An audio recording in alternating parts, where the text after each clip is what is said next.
नमस्कार मित्रों, आज चिंतन में कर्मफल आज नहीं तो कल भोगना ही पड़ेगा।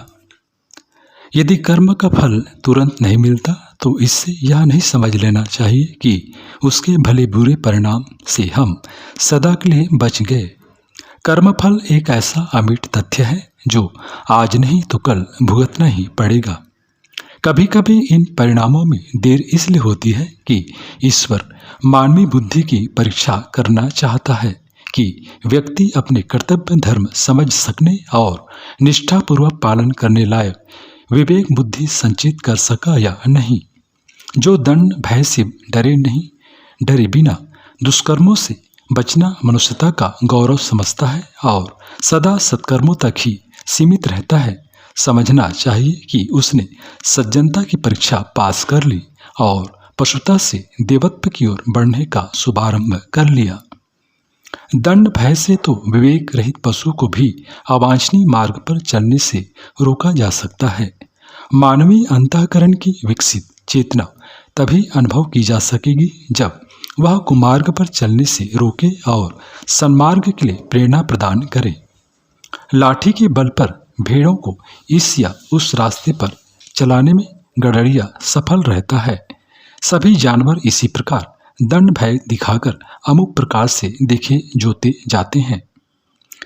यदि हर काम का तुरंत दंड मिलता और ईश्वर बलपूर्वक अमुक मार्ग पर चलने के लिए विवश करता तो फिर मनुष्य भी पशुओं की श्रेणी में आता। उसकी स्वतंत्र आत्मचेतना विकसित हुई या नहीं इसका पता ही नहीं चलता। भगवान ने मनुष्य को भले या बुरे कर्म करने की स्वतंत्रता इसीलिए प्रदान की है कि वह अपने विवेक को विकसित करके भले बुरे का अंतर करना सीखे और दुष्परिणामों के शोक संतापों से बचने एवं सत्परिणामों का आनंद लेने के लिए स्वतः अपना पथ निर्माण कर सकने में समर्थ हो।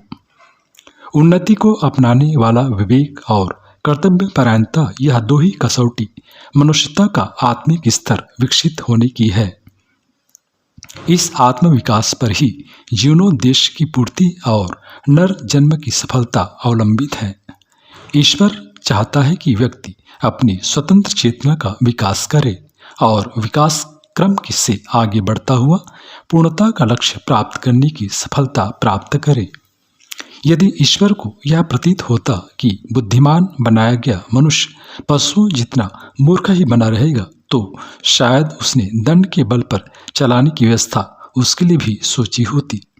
तब झूठ बोलते ही जीभ में छाले पड़ने, चोरी करते ही हाथ में फोड़ा उठ पड़ने, बेईमानी करते ही बुखार आ जाने, कुदृष्टि डालते ही आँख दुखने लगने, कुविचार आते ही सिर दर्द जैसे होने जैसे दंड मिलने की तुर्त फूर्त व्यवस्था बनी होती तो किसी के लिए भी दुष्कर्म करना संभव भी न होता।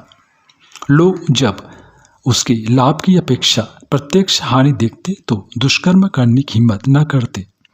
ऐसी स्थिति में मनुष्य की स्वतंत्र चेतना, विवेक बुद्धि और आंतरिक महानता के विकसित होने का अवसर ही नहीं आता और आत्मविकास के बिना पूर्णता के लक्ष्य को प्राप्त कर सकने की दिशा में प्रगति ही न होती।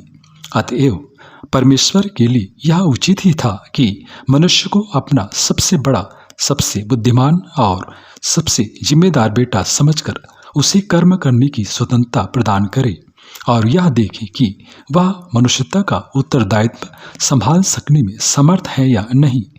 परीक्षा के बिना वास्तविकता का पता भी कैसे चलता और उसे अपनी इस सर्वश्रेष्ठ रचना मनुष्य में कितने श्रम की सार्थकता हुई यह कैसे अनुभव होता। यह समाज में भी कर्मफल मिलने की व्यवस्था है और सरकार द्वारा भी उसके लिए साधन जुटाए गए हैं। पुलिस, जेल, कचहरी, कानून, नियंत्रण, निरीक्षण द्वारा ऐसे प्रबंध किए गए हैं कि अनाचार करने वालों को रोका और दंडित किया जा सके। यद्यपि इस व्यवस्था में कई खामियां हैं और चतुर अपराधी तो सरकार की पकड़ में भी नहीं आते।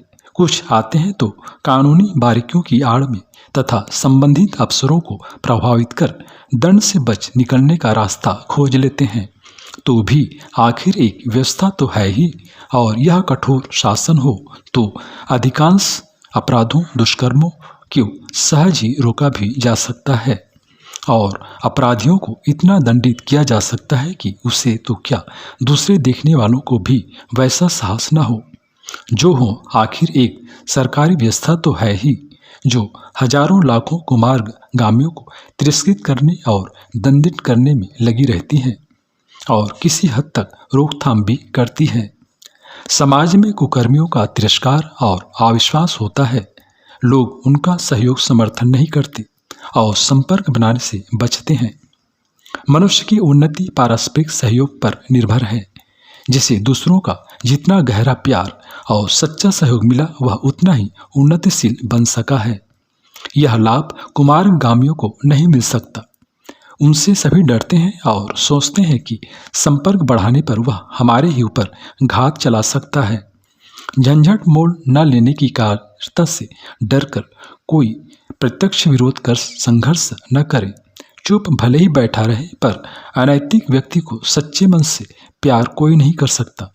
व्यभिचारी भी अपने घर में दूसरे व्यभिचारी का और चोर भी अपने घर में दूसरे चोर का प्रवेश नहीं होने देता, क्योंकि वह उसे अविश्वस्त मानता है और भीतर ही भीतर घृणा करता है और चाहता है कि वह सांप बिच्छू की तरह अलग ही बना रहे। दुष्कर्म छिपते नहीं, कुकर्म और दुष्प्रवृत्ति आखिर खुलकर ही रहती है। यह एक तथ्य है कि अनाचारी केवल घृणा के पात्र ही हो सकते हैं। उन्हें न तो सम्मान मिल सकता है और न सहयोग। इसके बिना न तो विकास संभव है और न आनंद की गुंजाइश।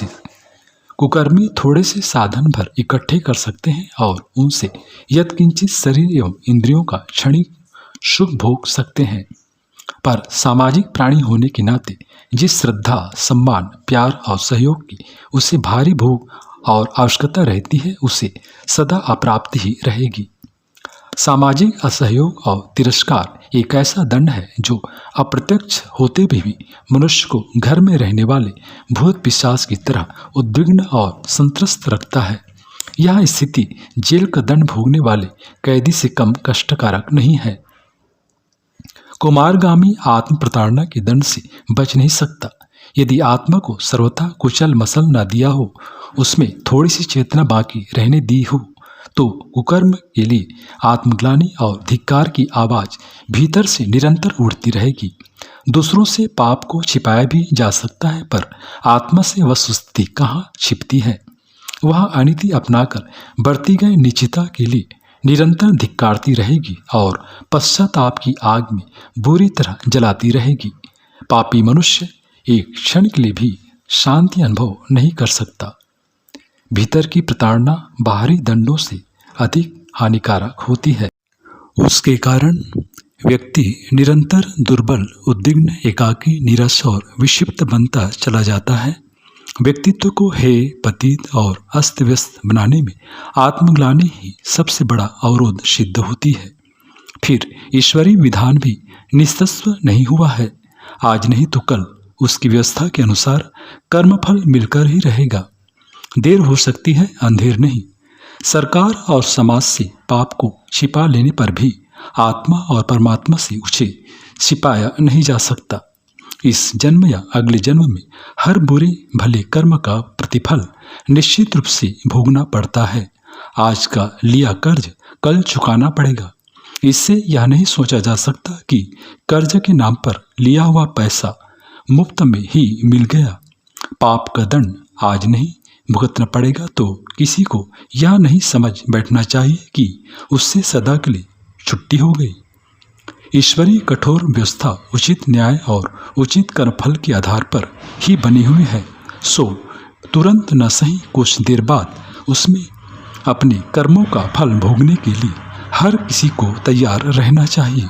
मित्रों, मनुष्यता की कसौटी सन्मार्गामिता है।